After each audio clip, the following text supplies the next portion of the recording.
要过年咯，今年咱国内的饭店、各餐厅订房、有订单率是拢真悬。也毋过因为之前疫情的影响，即马卡手是真歹找。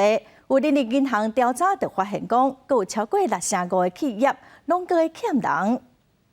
疫情转好，搁要过年，对餐厅来讲，会使讲是好时机。毋过喜迎人客背后，业者搁爱苦恼找无人工。这方面也凸显出缺工更严重，甚至把招聘的条件跟放宽，把待遇提高，都还遇到一些招聘上的困难。业者讲，伊嘛在观察，到底这波欠人是敢若部分产业，还是全面性？同款欠人的，搁有旅游业。比疫情之前，我们的人力大概少了有这个将近一半左右的人力。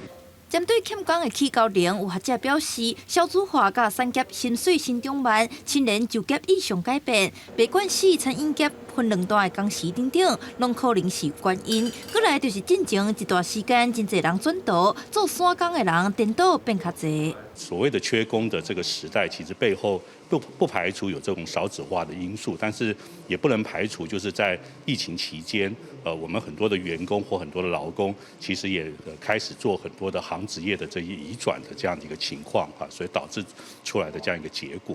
有人力银行嘛分析，最近10档就减少16万的少年人，各种立息保证有超过65%，拢咧欠工。有学者嘛表示，欠工加做产业加薪的信号，内需行业可能要思考营收有增加，是毋是通像科技业有配股分红的制度？记者连立续开台北采访报道。